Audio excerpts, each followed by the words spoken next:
Hello আমার প্রিয় ছাত্রছাত্রী বন্ধুরা, আমি তোমাদের অমিতাভ স্যার। সবাইকে আমার YouTube channel practical and theory ক্লাসরুমে স্বাগত জানাচ্ছি। আজকে আমরা বেশ কয়েক রকম ওয়েস্ট নিয়ে একটু টাইম ওয়েস্ট করব, ওয়েস্ট ট্রিটমেন্ট করব। যাদের হাতে ওয়েস্ট করবার টাইম নেই তারা এই ভিডিওটা স্কিপ করে যেও। তো আজকে আমরা প্রথমে শুরু করছি জ্যান্থোপ্রোটিন একটা স্যাম্পল নিয়ে একটা এক্সপেরিমেন্ট।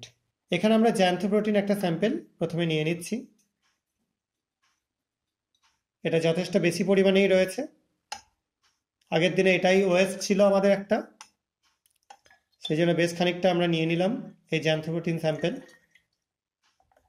বেশ, এবার এটার মধ্যে আমরা যোগ করে দিচ্ছি কিছুটা কপারের সল্ট।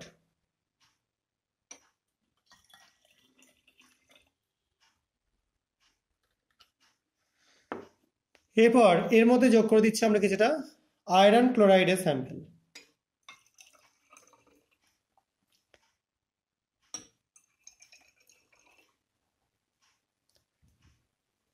সবাই স্যাম্পলটার সলিউশনটার কালার দেখতে পাচ্ছ। এবার এর মধ্যে আমরা যোগ করে দিচ্ছি পটাশিয়াম কার্বনেট স্যাম্পল।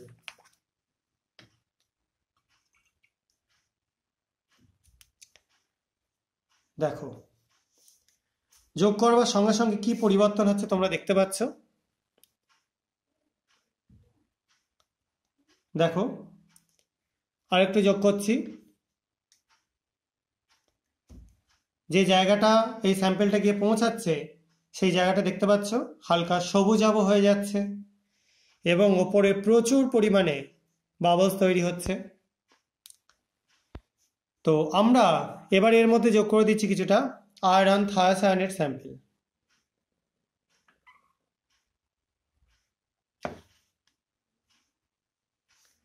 সবাই দেখতে পাচ্ছ সলিউশনটার কালার একটা বিশেষ টাইপের সবুজ বর্ণ তৈরি হয়েছে, অনেকটা সি গ্রিন টাইপের একটা কালার তৈরি হয়েছে।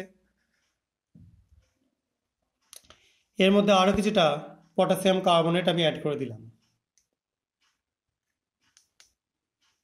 দেখো, সি গ্রিনের মধ্যেও তোমরা এবার ইয়েলো কালার দেখতে পাচ্ছ এবং সেই ইয়েলো কালারটা জেনারেলি আয়রনেরই একটা স্যাম্পেলের জন্য তৈরি হচ্ছে এবং কিছুটা অবশ্যই এর জন্য কপারের স্যাম্পেলও এখানে ভূমিকা রয়েছে।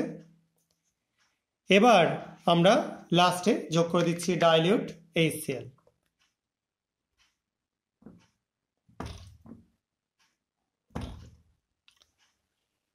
দেখো, এখানে যে পার্টিকুলার মলিকিউলগুলো মুভ করছে সেটা তোমরা কিন্তু আশা করা যায় সবাই বুঝতে পারছো, কারণ ভেতরের দিকে জ্যান্থোপ্রোটিনের যে ছোট ছোট টুকরোগুলো রয়েছে সেগুলো দেখো বারবার এক জায়গা থেকে অন্য জায়গায় শিফট হয়ে যাচ্ছে। আরও কিছুটা অ্যাসিড যোগ করে দিচ্ছি।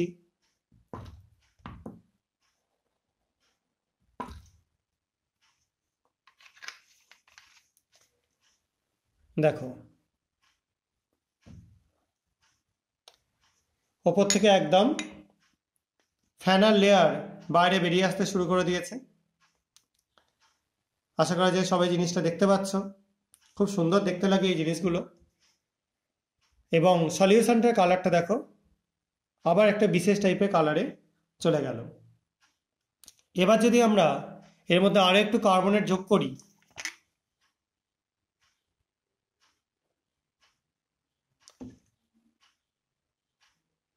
এবং একটা আমি এখান থেকে গ্লাস রড নিয়ে নিচ্ছি জিনিসটাকে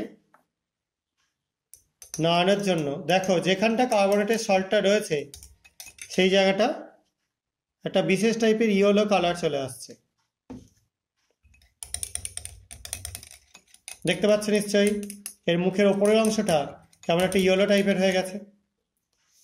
তাহলে এখানে আমরা আজকে আপাতত জ্যান্থোপ্রোটিনের স্যাম্পল নিয়ে এবং আরও কিছু আয়রন, কপার এদের ওয়েস্ট নিয়ে একটা ওয়েস্ট ট্রিটমেন্ট করে টাইম ওয়েস্ট করলাম। আশা করা যায় তোমাদের এরকম টাইম ওয়েস্ট করতে একটু ভালো লাগে। যদি ভালো লাগে তাহলে ভিডিওগুলো লাইক করো, চ্যানেলটা সাবস্ক্রাইব করে আমার পাশে থেকো। আজকের মতো এটুকুনি, বাই।